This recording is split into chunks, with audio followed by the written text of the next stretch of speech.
Hello students, welcome to my YouTube channel target success with Anshu. आज हम start कर रहे हैं साइंस का वीडियो, जिसमें सबसे पहले मैंने टॉपिक लिया है आपका न्यूट्रिशन। ठीक है, तो न्यूट्रिशन को हम क्या कहते हैं? न्यूट्रिशन को हम कहते हैं पोषण। इसको आप क्या बोलेंगे? पोषण बोलेंगे। जो हिंदी मीडियम के बच्चे हैं वो प्रॉब्लम नहीं करें, क्योंकि बहुत आराम से आप लोग को समझ में आ जाएगा। ये कोई बहुत डिफिकल्ट टॉपिक नहीं है, लेकिन यहाँ से क्वेश्चन ज़रूर एग्जाम में पूछा जाता है, तो एनटीपीसी के लिए बहुत इंपॉर्टेंट है। और जितने भी एग्जाम आपके आगे आ रहे हैं जिनमें साइंस पूछी जाती है, उनमें आपको यहाँ से 110% क्वेश्चन मिलेगा। तो उसको आप देखते रहिए, और कोई भी क्वेरी हो तो आप कमेंट बॉक्स में बताइएगा। ठीक है, तो चलिए सबसे पहले न्यूट्रिशन स्टार्ट करते हैं। तो सबसे पहला हमारा टर्म है कि न्यूट्रिशन। तो न्यूट्रिशन को कहते हैं पोषण। तो पोषण क्या होता है? द प्रोसेस ऑफ प्रोवाइडिंग और obtaining the food necessary for health and growth. जब आप किसी भी चीज़ को इनटेक करते हैं, इनटेक यानी कि आपकी बॉडी को वो खाना या नेसेसरी हेल्थ और ग्रोथ के लिए जो भी आपको क्या चाहिए, फूड चाहिए, जो भी आपको ऊर्जा चाहिए, उसको प्रोवाइड कराना, उसी को हम क्या कहते हैं? उसी प्रक्रिया को हम क्या कहते हैं? न्यूट्रिशन। यानी कि एक ऐसी प्रक्रिया जिसमें शरीर में ऊर्जा प्राप्त करने के लिए भोजन को ग्रहण किया जाता है, वो क्या कहलाता है? पोषण कहलाता है, उसको न्यूट्रिशन कहते हैं। अब न्यूट्रिशन के लिए जो आवश्यक चीज़ें होती हैं वो होते हैं न्यूट्रिएंट्स। न्यूट्रिएंट्स यानी कि पोषक पदार्थ। तो न्यूट्रिएंट्स क्या हैं? वो सब्सटेंस जो न्यूट्रिशन में यूज्ड होते हैं, या ऐसी चीज़ें। Nutrients are the compound in food that provide us energy, that facilitates repair and growth and helps to carry out different life processes। यानी कि ऐसे सब्सटेंस, ऐसे कंपाउंड जिसको हम एनर्जी के लिए यूज करते हैं, और वो क्या करते हैं? रिपेयर करते हैं और ग्रोथ करते हैं। किस चीज के लिए? किस चीज में मदद करते हैं? हमारी जो लाइफ प्रोसेसेस होती हैं, जो हमारी अलग अलग चीजें होती हैं बॉडी की, उसको पूरा करने के लिए। तो न्यूट्रिएंट्स क्या है? वो सब्सटेंस जो न्यूट्रिशन में यूज किए जाते हैं। और न्यूट्रिशन क्या है? द प्रोसेस ऑफ प्रोवाइडिंग और obtaining food necessary for health and growth. यानी कि एक ऐसी प्रक्रिया जिसमें आप अपने शरीर को ऊर्जा प्राप्त करने के लिए भोजन को क्या करते हैं? ग्रहण करते हैं। उसके बाद टाइप्स ऑफ न्यूट्रिएंट्स की अगर हम बात करें, तो न्यूट्रिएंट्स को देखो, अगर मैं यहाँ बेसिक टाइप में बांटूं तो एक हो जाते हैं आपके ऑर्गेनिक। ठीक है, और एक हो जाएंगे आपके इनऑर्गेनिक। ठीक है, तो जब आप इनऑर्गेनिक में देखेंगे तो उसमें दो चीजें आती है, एक वाटर आते हैं, एक मिनरल्स। ये दोनों किस में आएंगे? इनऑर्गेनिक कंपाउंड्स में। और बाकी के जितने भी होंगे, कार्बोहाइड्रेट्स, विटामिन, प्रोटीन और फैट्स, ये सब आपके किस में आते हैं? ऑर्गेनिक कंपाउंड्स में। तो अगर आपसे पूछा जाए ऑर्गेनिक न्यूट्रिएंट्स कौन से होते हैं, तो कार्बोहाइड्रेट, विटामिन, प्रोटीन्स और फैट। और अगर आपसे पूछा जाए कि इनऑर्गेनिक न्यूट्रिएंट्स कौन से होते हैं, तो वाटर और मिनरल्स होते हैं। चलिए, अब सबसे पहले डिस्कस करेंगे कार्बोहाइड्रेट्स। तो कार्बोहाइड्रेट्स क्या होते हैं? Carbohydrates are composed of carbon, hydrogen and oxygen. तो कार्बन, हाइड्रोजन और ऑक्सीजन के रेशो से जो कंपाउंड बनते हैं उसको हम कार्बोहाइड्रेट कहते हैं। और इनमें रेशो आपका क्या होता है? तो यहाँ पर कार्बन, हाइड्रोजन और ऑक्सीजन का रेशो होगा 1:2:1। या हाइड्रोजन और ऑक्सीजन का रेशो कितना होना चाहिए? 2:1। तो इसका जो फॉर्मूला बनेगा वो बनेगा CH2O। तो CH2O की फॉर्म में जितने भी आपके कंपाउंड होंगे वो सब आपके क्या कहलाएंगे? कार्बोहाइड्रेट्स कहलाएंगे। तो carbohydrates can be divided into two main part. दो तरह से हम इसको बांटते हैं। एक सिंपल कार्बोहाइड्रेट होते हैं जो बने होते हैं 1 और 2 शुगर यूनिट से। और जो कॉम्प्लेक्स कार्बोहाइड्रेट्स होते हैं वो बने होते हैं मैनी शुगर यूनिट से। ठीक है, तो आइए इसको देखते हैं। ये देखो, ये पूरा चार्ट है, यहाँ से आप समझ सकते हो। कार्बोहाइड्रेट्स को दो भागों में बांटा हमने, एक सिंपल कार्बोहाइड्रेट, एक कॉम्प्लेक्स कार्बोहाइड्रेट। सिंपल कार्बोहाइड्रेट में एक आते हैं मोनोसेकेराइड्स और एक डाइसेकेराइड्स। और कॉम्प्लेक्स कार्बोहाइड्रेट में आपके आएंगे स्टार्च, ग्लाइकोजन और फाइबर। ये किस में आते हैं? कॉम्प्लेक्स में। अब मोनो का मतलब ही क्या होता है? तो मोनो का मतलब ही होता है सिंगल यूनिट। ठीक है, तो जहां पर सिंगल यूनिट ऑफ शुगर होगी वो मोनोसेकेराइड्स होंगे, और जहां पर 2 यूनिट्स ऑफ शुगर होगी वो डाइसेकेराइड्स होंगे। ठीक है, तो मोनोसेकेराइड्स के एग्जाम्पल क्या हैं? ग्लूकोज, फ्रक्टोज और गैलेक्टोज। ये तीनों किस में आते हैं? मोनोसेक्राइड्स में। और डाइसेक्राइड्स में क्या आएगा? माल्टोज, सुक्रोज और लैक्टोज। ये किस में आते हैं? आपके डाइसेक्राइड्स में। ठीक है, और कॉम्प्लेक्स का मतलब मैनी शुगर्स, तो यहाँ पर पॉली भी आ जाता है, पॉलीसेक्राइड्स भी इसको बोलते हैं। पॉली का मतलब ही होता है मैनी, या जहाँ पर बहुत सारी यूनिट्स होती हैं। तो वहाँ पर उसके 3 एग्जाम्पल हैं, स्टार्च है, ग्लाइकोजन है, और क्या है हमारे पास? फाइबर है। ठीक है, अब यहाँ पर 1 बाय 1 हम इसको डिस्कस करेंगे। तो सबसे पहले बात करें आपके मोनोसेक्राइड्स की, तो मोनो का मतलब क्या होता है, देखो mono means one. The small size mono of monosaccharides give them a special role in digestion and metabolism. क्योंकि इनका साइज छोटा होता है इसलिए ये बहुत अच्छा रोल प्ले करते हैं डाइजेशन में यानी पाचन में और मेटाबॉलिज्म को अच्छा करने में। तो ग्लूकोज का फॉर्मूला क्या है, C6H12O6, और इसी का एक दूसरा नाम भी होता है, इसको डेक्सट्रोज भी कहा जाता है, ठीक है। It is the main product of photosynthesis. ये आपको पता ही होगा कि जब प्लांट्स जो होते हैं वो फोटोसिंथेसिस करते हैं तो प्लांट्स में glucose as a way of storing sun's energy in a form that it can use for growth and reproduction. तो वो क्या करते हैं, जो सनलाइट होती है, सनलाइट और क्लोरोफिल के अंदर सनलाइट की प्रेजेंस में वो क्या बनाते हैं, आपका ग्लूकोज बनाते हैं, जिस जो यही ग्लूकोज उनके ग्रोथ और रिप्रोडक्शन के लिए सबसे अच्छा क्या होता है, खाना होता है, सबसे अच्छा उनका फूड होता है, ठीक है। अब देखो it's concentration in blood is 70 to 110 mg पर 100 ml। तो ये पूछ लेता है कभी कभी एग्जाम में कि एक नॉर्मल ह्यूमन में कितना ब्लड में कंसंट्रेशन लेवल होना चाहिए शुगर का, तो ग्लूकोज का तो 70 to 110 mg पर 100 ml के हिसाब से होना चाहिए। और ये ध्यान रखना है कि glucose is a instant source of energy to human body. इसीलिए जब भी कभी आपको वीकनेस फील होती है तो हमेशा आपको डॉक्टर क्या कहता है, ग्लूकोज लीजिए, या नमक चीनी और उसका घोल आपको दिया जाता है, that is called instant source of energy. It is obtained from starch upon hydrolysis. तो हाइड्रोलाइसिस क्या होता है, chemical breakdown of compound due to reaction with water.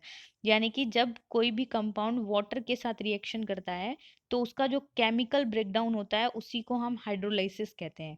तो it is obtained from starch upon hydrolysis, यानी starch के साथ जब hydrolysis reaction होती है तो उससे हमें क्या मिलता है, ग्लूकोज मिलता है। Glucose because of its reducing nature used in silvering mirrors, और इसको सिल्वरिंग मिरर्स में भी यूज किया जाता है इसके रिड्यूसिंग नेचर की वजह से। तो रिड्यूसिंग नेचर क्या है यहाँ पर, रिड्यूसिंग एजेंट उसको कहते हैं जो इलेक्ट्रॉन को लूजेस करता है, दैट लूजेस इलेक्ट्रॉन, जो इलेक्ट्रॉन को क्या कर देता है, छोड़ देता है। नेक्स्ट है सोर्सेज क्या है इसके, तो स्वीट फ्रूट्स हैं, राइप ग्रेप्स हैं, हनी, कॉर्न स्टार्च, और it is represent by hexagon. कभी कभी हेक्सागन से भी हम इसको रिप्रेजेंट करते हैं, तो ये भी आप ध्यान रखिएगा, पूछ लेता है कभी कभी, ठीक है। और अगर आपसे पूछा जाए कि कार्बोहाइड्रेट से हमें कितनी एनर्जी मिलती है, तो 300 से 450 ग्राम पर डे, ये हमारा एनर्जी कंटेंट होना चाहिए। किसके लिए, ये हमारा एनर्जी कंटेंट है जो हमें डेली चाहिए, यानी कि इतना कार्बोहाइड्रेट हमें लेना चाहिए जिससे हमें 300 से लेकर 450 ग्राम डेली कार्बोहाइड्रेट की हमें चाहिए एनर्जी के लिए, ठीक है। और सबसे अच्छा सोर्स इसका क्या होता है, तो सबसे अच्छा सोर्स इसका होता है ओट्स, यानी ओट्स यानी जो दलिया होता है उससे हमें सबसे ज़्यादा कार्बोहाइड्रेट जो है वो मिलता है। और इसका फंक्शन क्या होता है, ये हमारी वर्किंग कैपेसिटी को मेंटेन करते हैं, किसको मेंटेन करते हैं, वर्किंग कैपेसिटी को मेंटेन करते हैं। अब देखो यहाँ पर ग्लूकोज के बारे में सारी चीज़ें हो गई। अब नेक्स्ट हमारे पास जो चीज़ है वो है हमारा फ्रक्टोज। फ्रक्टोज का फॉर्मूला भी सेम होता है, C6H12O6। इसको फ्रूट शुगर भी कहते हैं, और ये नेचुरल फ्रक्टोज जो होता है उसको लेवुलोज कहा जाता है। जो नेचुरली फ्रक्टोज हमें मिलता है उसको क्या बोलते हैं, लेवुलोज बोलते हैं। और ये सबसे important point, it is the sweetest carbohydrate, ये सबसे मीठा कार्बोहाइड्रेट होता है सिंगल यूनिट में। और ये हमें ज़्यादातर मिलता कहाँ से है, तो ये हमें मिलता है फ्रूट से, और ये हमें मिलता है फ्लावर से, ठीक है। फ्रक्टोज हमें कहाँ से मिलती है, फ्रूट से, और किससे मिलती है, फ्लावर से। Fructose is much sweeter than sucrose, sucrose से सबसे ज़्यादा मीठी होती है। और सोर्सेज क्या है, Honey, fruits, high fructose corn syrup, ये इसके सबसे अच्छे सोर्सेज होते हैं। नेक्स्ट है गैलेक्टोज। गैलेक्टोज का फॉर्मूला भी C6H12O6 होता है, और इसी को कहा जाता है मिल्क शुगर, यानी कि दूध में पाई जाने वाली शर्करा, ये क्या होती है आपकी गैलेक्टोज। सोर्सेज क्या हैं, डेयरी प्रोडक्ट्स एंड मिल्क इसके सबसे अच्छे सोर्सेज हैं। And galactose is not generally found in nature. और ये कैसे बनती है, it combines with glucose to give lactose in milk, ठीक है।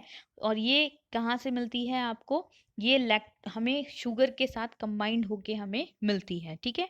बहुत सारे जूस भी होते हैं आपके, जो जूसेस होते हैं वहां से भी आपको क्या मिलता है, गैलेक्टोज मिलता है, ठीक है।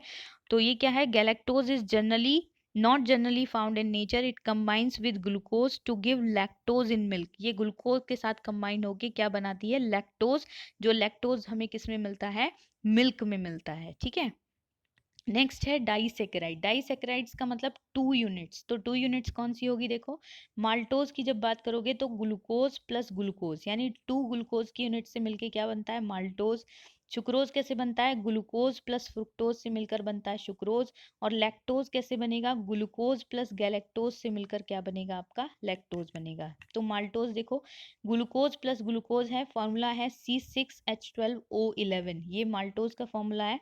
It is also known as malt sugar और it is used in alcohol production. ठीक है, ये माल्ट शुगर कहलाती है और ये किसमें आपकी बनती है? अल्कोहल प्रोडक्शन के उस फॉर्म में। और इसका सोर्सेज क्या होता है? सबसे अच्छा स्प्राउटेड ग्रेन्स, यानी कि जो अंकुरित अनाज होता है वहां से आपको माल्टोज मिलती है। और माल्टोज आपको कहाँ से मिलेगा? तो माल्टोज का एक अच्छा सोर्स होता है आपका ड्राई फ्रूट्स। जो ड्राई फ्रूट्स होते हैं उसमें भी आपको माल्टोज मिलती है। इसीलिए इसका एक दूसरा नाम भी होता है, इसको आलमंड शुगर भी कहा जाता है, यानी बादाम में पाई जाने वाली शर्करा भी इसको कहा जाता है। ठीक है, और माल्टोज जो होता है इसमें मैक्सिमम एनर्जी होती है, यानी कि सबसे ज्यादा एनर्जी हमें किससे मिलती है? जो माल्टोज होती है हमारी, उससे हमें मैक्सिमम एनर्जी मिलती है। और माल्टोज आपकी एक चीज में और प्राइस, स्प्राउटेड ग्रेन्स है तो उसका मतलब वीट, जो जो आपका अनाज होता है उसमें भी आपकी माल्टोज पाई जाती है। सुक्रोज, सुक्रोज कैसे मिलेगी? ग्लूकोज प्लस फ्रक्टोज से मिलकर आपकी सुक्रोज बनती है। फॉर्मूला होगा C12H22O11, इसको आप ऐसे लिखेंगे C12H22O11, ये होती है आपकी सुक्रोज। तो सुक्रोज बेसिकली एक तरह से क्या है? It is called table sugar. Very very important question, कई बार पूछा जाता है डायरेक्ट कि टेबल शुगर किसको कहा जाता है? तो सुक्रोज को। Obtained from sugar cane and also known as cane sugar, किससे बनती है? गन्ने से बनती है, इसीलिए इसको केन शुगर भी कहा जाता है। It works as a preservatives, it is used in jarred food fruit, jarred food like jams, जो आपकी जैम्स जेली वगैरह होती है उसमें उसको प्रिजर्वेटिव्स की तरह भी क्या किया जाता है? यूज किया जाता है। उसके बाद नेक्स्ट हमारे पास आता है लैक्टोज। लैक्टोज का formula C12H22O11, glucose plus galactose से मिलकर बनता है आपका क्या? Lactose. It is found in milk of mammals, जो मैमल्स होते हैं उनके मिल्क में पाई जाती है। 4 to 6% पाई जाती है काऊ के मिल्क में, एंड 5 to 8% पाई जाती है ह्यूमन मिल्क में। It is called milk sugar, इसीलिए इसको दूध में पाई जाने वाली शर्करा भी कहते हैं। और उसका सोर्सेज क्या होते हैं? आपके डेयरी प्रोडक्ट्स होते हैं। ठीक है, नेक्स्ट है हमारे पास कॉम्प्लेक्स शुगर। कॉम्प्लेक्स शुगर का मतलब complex carbohydrates are also called polysaccharides कहते हैं, because it contain many sugar. और यहाँ पर पॉली का मतलब ही होता है बहुत सारे, यानी मैनी। तो 3 एग्जाम्पल हैं, स्टार्च है, ग्लाइकोजन है और फाइबर है। तो सबसे पहले अगर बात करें स्टार्च की, तो देखो starch is made up of long chains of glucose से बनते हैं। If these chains are straight, तो अगर ये चेन स्ट्रेट होगी तो उसको एमिलोज कहते हैं, यानी कि जो वाटर में सोल्यूबल होता है। और अगर ये ब्रांच होती हैं इस तरीके से तो इसको हम क्या कहते हैं? अमाइलोपेक्टिन कहते हैं, जो वाटर इनसोल्यूबल होती है, यानी कि जो पानी में घुलनशील नहीं होती। तो दो तरह की लॉन्ग चेन्स होती है, अगर सिंपल लॉन्ग चेन है तो अमाइलोज जो वाटर सोल्यूबल है, और अगर वाटर सोल्यूबल नहीं है तो इसका मतलब वो अमाइलोपेक्टिन है जो अलग अलग चेन्स में बनी है, दे आर नॉट ब्रांच। ठीक है, तो they are branch, sorry. Starch is the storage form of carbohydrates in plant, यानी कि जब प्लांट जो होते हैं वो जो कार्बोहाइड्रेट को जिस फॉर्म में स्टोर करते हैं उसको हम क्या कहते हैं? दैट इज कॉल्ड स्टार्च, उसको स्टार्च कहा जाता है। Plants make starch in order to store glucose, और for example starch in seeds to give the seedling energy to sprout. जैसे स्टार्च होती है वो सीड्स को एनर्जी देती है जिससे उनमें स्प्राउटेज होती है। और we eat those seeds in the form of grains और लेग्यूम्स, हम उनको किसकी फॉर्म में खाते हैं? ग्रेन्स और लेग्यूम्स। लेग्यूम्स होती हैं जो बीन्स होती हैं, जैसे सोयाबीन हो गई, दालें हो गई, लेंटिल्स, किडनी बीन्स हो गई, फॉर एग्जाम्पल नट्स हो गए, सीड्स हो गए, इसकी फॉर्म में हम उसको क्या करते हैं? खाते हैं।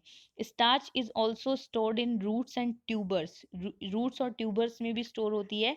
और so provide stored energy for the plant to grow and reproduce, and we eat these in the form of potatoes, sweet potatoes and carrot. हम किसकी फॉर्म में इनको कहते हैं? जो आलू होता है, इसीलिए कहते हैं आलू एक कार्बोहाइड्रेट का सबसे अच्छा सोर्स होता है। स्वीट पोटैटो होती है आपकी, यानी कि जिसको शकरकंद कहते हैं आप, वो होती है। कैरेट्स होती हैं, गाजर, बीट्स होती हैं, टर्निप्स होती है, शलजम जो होती है। तो ये सब एक तरह से रूट्स और ट्यूबर्स की फॉर्म में स्टोर्ड होता है। ठीक है, उसके बाद glycogen in animal body carbohydrates are stored as glycogen. Animal body में जो कार्बोहाइड्रेट स्टोर्ड होता है वो किसकी फॉर्म में होता है? ग्लाइकोजन। यानी हमारी बॉडी में, हम किस में आते हैं? एनिमल्स में। तो हमारे अंदर जो कार्बोहाइड्रेट स्टोर्ड होता है that is in the form of glycogen. So it is also known as animal starch. Important question है, इसीलिए इस ग्लाइकोजन को ही क्या कहा जाता है? Animal starch. It presents in liver muscles and brain. ये कहाँ पर प्रेजेंट होती है? लीवर में, मसल्स में और ब्रेन में। When our body needs glucose enzymes, enzymes break glycogen into glucose. जब हमारी बॉडी को ग्लूकोज चाहिए होता है तो जो एंजाइम्स होता है हमारे सलाइवा में वो ग्लाइकोजन को ब्रेक कर देता है, किसकी फॉर्म में? ग्लूकोज की फॉर्म में। ठीक है, उसके बाद ये इसका स्ट्रक्चर होता है ग्लाइकोजन का। इस तरह का ग्लाइकोजन आपको दिखाई देता है अगर आप उसको देखेंगे स्ट्रक्चर में।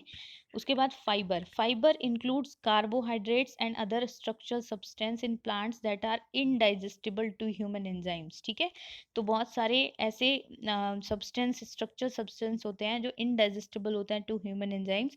Fibre is made by plants to provide protection and structural support. Fibres जो होते हैं वो प्लांट्स के द्वारा बनाए जाते हैं ताकि उनको प्रोटेक्शन मिले, स्ट्रक्चरल सपोर्ट मिले। जैसे फाइबर कहाँ से होगा? Thick stems, and that helps A plant stand up right. जैसे ये प्लांट है तो उसका जो तना है वो उसको सीधा खड़े रहने में मदद करता है। टफ सीड्स हस्क होते हैं। फ्रूट की स्किन जो होती है, इसीलिए कई बार आप कहते हैं कि फ्रूट को कभी भी छील करके, उसको पील करके नहीं खाना चाहिए। आपको फ्रूट को किसके साथ खाना चाहिए? छिलके के साथ खाना चाहिए, ताकि आप जो है आपको फाइबर भी उससे मिल सके। That protect what's growing inside, जो अंदर फ्रूट के अंदर बनता है उसको प्रोटेक्ट करता है। These are full of fibre. इसीलिए ये सारी चीज़ें किससे भरी होती हैं? फाइबर से भरी होती हैं। When we eat fibre it passes through small intestine. जब हम फाइबर को खाते हैं तो वो किसके पास थ्रू पास होता है? स्मॉल इंटेस्टाइन के थ्रू, यानी कि जो हमारी छोटी आंत होती है उसके थ्रू वो पास होता है। Because we won't have digestive enzymes to break it down. इसीलिए हमारे, क्योंकि हमारे पास डाइजेस्टिव एंजाइम्स नहीं होते उसको ब्रेक करने के लिए।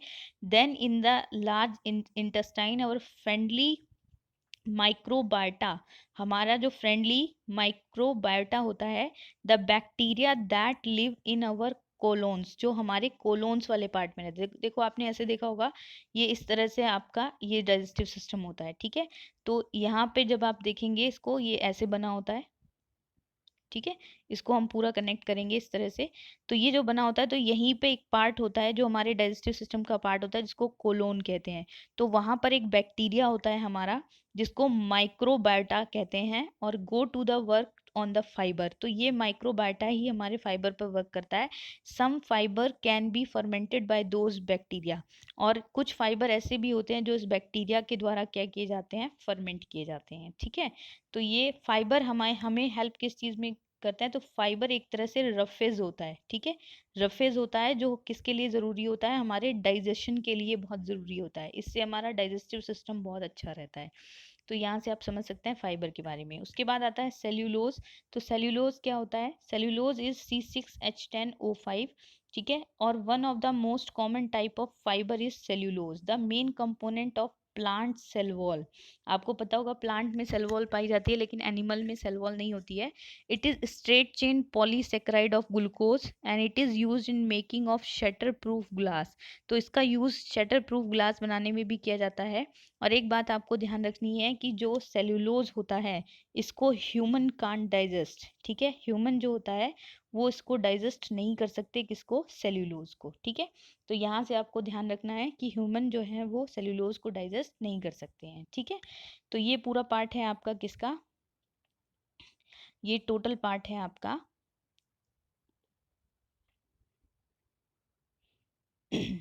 तो आई होप गाइज ये पूरा कॉन्सेप्ट आपको क्लियर रहा हो। कोई भी क्वेरी हो तो आप मुझे कमेंट बॉक्स में बता सकते हैं अगर कोई भी प्रॉब्लम है। और अगर आपको वीडियोस अच्छे लगते हैं तो प्लीज़ उसको लाइक, शेयर और सब्सक्राइब करते रहिए। Thank you so much.